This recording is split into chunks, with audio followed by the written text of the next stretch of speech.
अस्सलाम वालेकुम जी। तो आज हम मैथ के कुछ बेसिक सिंबल्स देखेंगे जो कि डिफरेंट इक्वेशंस और क्वेश्चन में यूज़ होते हैं, जिनका आपको पता होना चाहिए। तो इस साइड पे मैंने इनके सिंबल्स लिखे हैं और ये इनके नेम हैं, सिंबल्स के नेम हैं। फर्स्ट सिंबल है इक्वल का, इससे तो आप फेमिलियर होंगे। तो ये हर इक्वेशन में हर जगह पे यूज़ होता है कॉमनली। तो इसको कहते हैं इक्वल साइन। और इसी तरह इक्वल के ऊपर इस तरह से एक लाइन लगी हो तो वो होता है नॉट इक्वल साइन।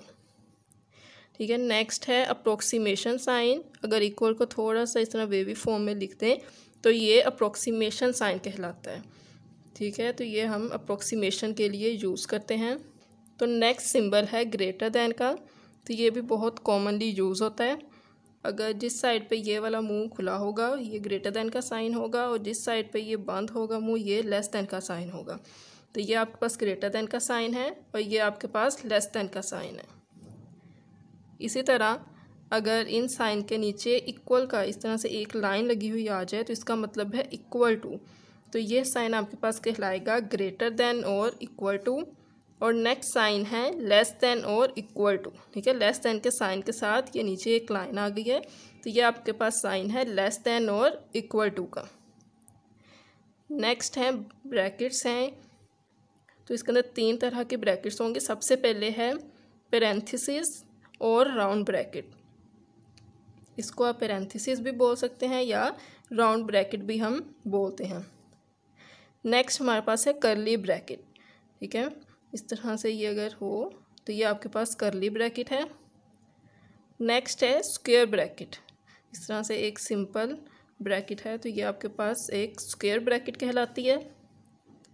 इस तरह ये राउंड फॉर्म में ई अगर आपके पास लिखा हुआ हो, अगर ये राउंड फॉर्म में ई लिखा हुआ हो तो ये कहलाता है बिलोंग टू, मेंबर ऑफ या एलिमेंट ऑफ। ठीक है, तो इसको हम तीन तरह से पढ़ते हैं, belong to, member of, element of. अगर इसी के ऊपर इस तरह से लाइन लग जाए मतलब कि इसको काट दे वो, तो ये होगा नॉट बिलोंग टू और नॉट मेंबर ऑफ या नॉट एलिमेंट ऑफ। नेक्स्ट, ये तो आपको पता होगा ये डिवीजन का साइन है। और अगर इस तरह से ये लिखा हुआ आ जाए नॉट दिस फॉर्म, ठीक है, ये गलत है, ये वाली इस तरह से अगर लिखा हुआ आ जाए तो ये आपके पास इस तरह से, ठीक है, इस तरह नहीं होना चाहिए, इस तरह से होना चाहिए। तो ये आपके पास डिवीजन का साइन होगा। और इस तरह से ये ए लिखा हुआ आ जाए ए, तो ये आपके पास एंड कहलाता है। और ये वी लिखा हुआ आ जाए तो ये कहलाता है और ये उल्टा ए लिखा हुआ आ जाए तो ये कहलाता है फॉर ऑल। और अगर ये उल्टा ई लिखा हुआ आ जाए तो ये कहलाता है देयर एग्जिस्ट। अगर इस ई को कट कर दें या इस तरह से इसके ऊपर लाइन लगा दें तो ये कहलाता है there does not exist, means कि ये चीज़ एग्जिस्ट नहीं कर रही। और इस तरह से अगर ये एरो बना हुआ आ जाए दो लाइंस के साथ तो ये कहलाता है इम्प्लाइज दैट। अगर इस तरह से ये स्ट्रेट लाइन आ जाए, ठीक है, बिल्कुल एक सीधी लाइन वन की तरह अगर लिखा हुआ आ जाए स्ट्रेट लाइन, तो ये कहलाता है सच दैट।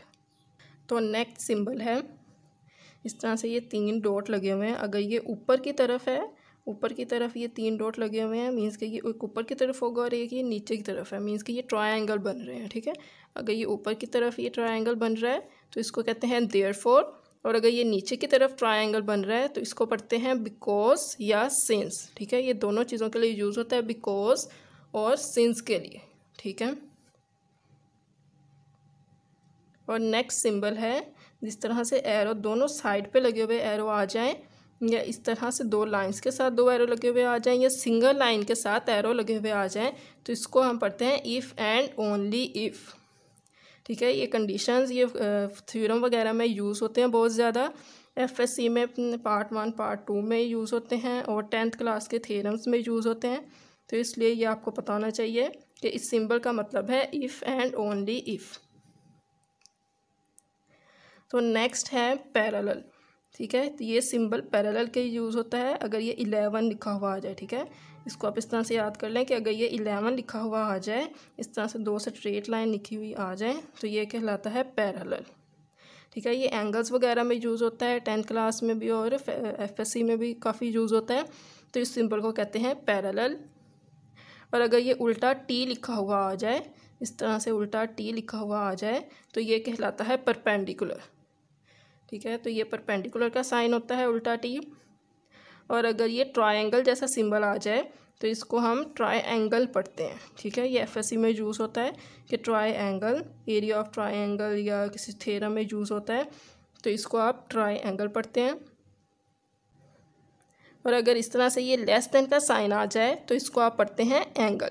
ठीक है, तो ये सिंबल एंगल के लिए यूज़ होता है। सेट के चैप्टर में ये सिंबल यूज़ होते हैं। सबसे पहले है इंटरसेक्शन, तो ये उल्टा यू लिखा हुआ आ जाए तो ये कहलाता है इंटरसेक्शन। और इस तरह से ये यू लिखा हुआ आ जाए तो ये कहलाता है यूनियन। किसी भी दो सेट का यूनियन फाइंड करना हो तो हम उसको इस यू से रिप्रेजेंट करते हैं। इसी तरह नेक्स्ट सिंबल है सबसेट और नॉट सबसेट। ठीक है, अगर ये इस तरह से लिखा हुआ आ जाए यू को इस तरह अगर हम ओरिजेंटल फॉर्म में लिख लें और नीचे इसके लाइन लगा दें तो ये कहलाता है सबसेट। और अगर इसको इस तरह से कट कर दें, अगर ये सबसेट का सिंबल लगा के इसको कट कर दें तो ये बन जाएगा नॉट सबसेट। नेक्स्ट सिंबल है ए डिफरेंस बी और ए माइनस बी। तो इन दोनों सिंबल को ये इस तरह से लिखा हुआ आ जाए ये चीज़, या ये माइनस का साइन आ जाए, या इस तरह से ये लाइन आ जाए, तो ये डिफरेंस के लिए यूज़ होती है। ये भी सेट के चैप्टर में यूज़ होगी। और इसी तरह अगर राउंड ब्रैकेट के अंदर दो एलिमेंट्स को कोमा की फॉर्म में लिखा हुआ हो तो ये कहलाता है ऑर्डर पेयर।